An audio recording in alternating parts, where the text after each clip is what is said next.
Hello guys, welcome to 29 review. June 5వ తారీఖున నెట్ఫ్లిక్స్లో రత్నకుమార్ దర్శకత్వంలో లోకేష్ కనగరాజు మరియు కార్తిక్ సుబ్బరాజ్ సమర్పణలో ప్లే అవుతున్న ఈ మూవీ ఎలా ఉందో మాట్లాడుకుందాం. కథలోకి వెళ్తే 29 ఏళ్ల వయసున్న హీరో సత్య తన తల్లిదండ్రులతో సేలంలో ఉంటాడు.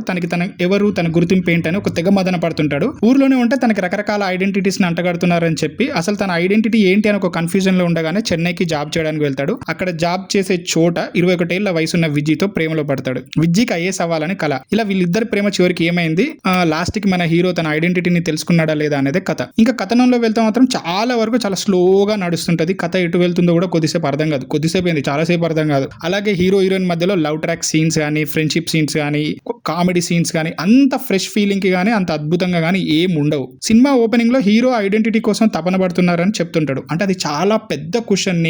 నేనెవరు అని తెలుసుకోవాలనే తపన అనేది ఒక చాలా పెద్ద క్వశ్చన్ ఒక మనిషికి లైఫ్ లో.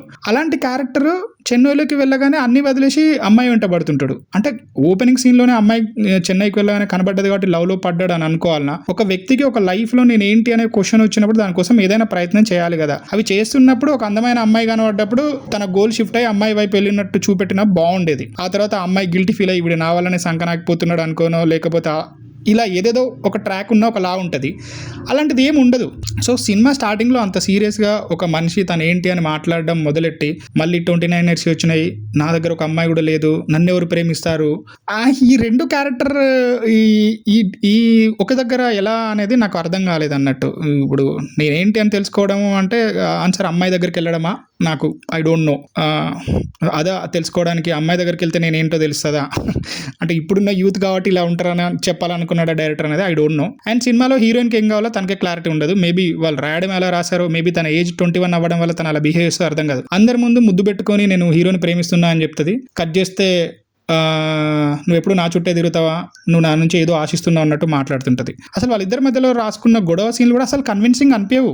అంటే ఇట్స్ లైక్ సినిమాటిక్ లిబర్టీ తీసుకున్నప్పుడు గొడవ పడాలి కాబట్టి రాసినట్టు అనిపిస్తే కానీ అది ఆర్గానిక్ ఫ్లో అనిపించదు నాకైతే. అక్కడక్కడ కొన్ని మూమెంట్స్ బాగున్నాయి. హీరో క్యారెక్టర్ ఏంటంటే హీరోయిన్తో ఉంటే బాగుండు అని అనిపిస్తుంది.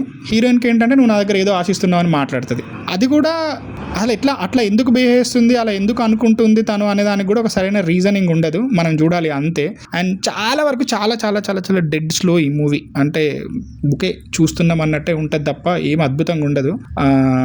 నాకైతే చాలా బోరింగ్గా ల్యాగ్ ఫీల్ అయ్యాను. ఇంకా క్లైమాక్స్ విషయానికి వస్తే అప్పటి వరకు హీరో ఒక ప్రపంచంలో ఉంటాడు, వెంటనే ఇంకో వాళ్ళకి షిఫ్ట్ అవుతాడు, ఏదేదో చేసేస్తుంటాడు. వాళ్ళ అమ్మకు ఆశయం ఉంటుంది, వాళ్ళ అమ్మ ఎన్విరాన్మెంటలిస్ట్, పాలిటిక్స్, మళ్ళీ కిడ్నాప్, మళ్ళీ పోలీస్ కేసులు ఏదేదో ఉంటుంది. అంటే మనకు ఈ మూడ్ నుంచి ఒక హీరోయిన్ ఒక రొమాంటిక్ డ్రామా, ఇక్కడ నుంచి మళ్ళీ పాలిటిక్స్, పోలీసు అటు షిఫ్ట్ అవ్వలేదు మన మైండ్. నాకైతే షిఫ్ట్ అవ్వలేదు, అది కొంచెం చూడలేకపోయాను అన్నట్టు. ఇంకా లాస్ట్కి అదే ఏదో ఐడెంటిటీ అన్నట్టు అక్కడే ఏదో దొరుకుతుంది. అది అంతా కూడా యాక్సెప్టబుల్గా అనిపించదు. మనకు ఏదో కథ అదుపు తప్పిందో లేకపోతే సైడ్ ట్రాక్ అయిందన్న ఫీలింగ్ అయితే అనిపించింది. ఓవరాల్గా ఏంటంటే ఖాళీగా ఉంటే ఒకసారి చూడొచ్చు, లేకపోతే మన పని మనం చేసుకోవచ్చు. అండ్ మీరు ఖాళీ ఉంటే సినిమా చూడండి, లేకుంటే లైట్ తీసుకోండి. వన్ టైం వాచబుల్ అని కూడా నేను అనలేను. I think. Thank you.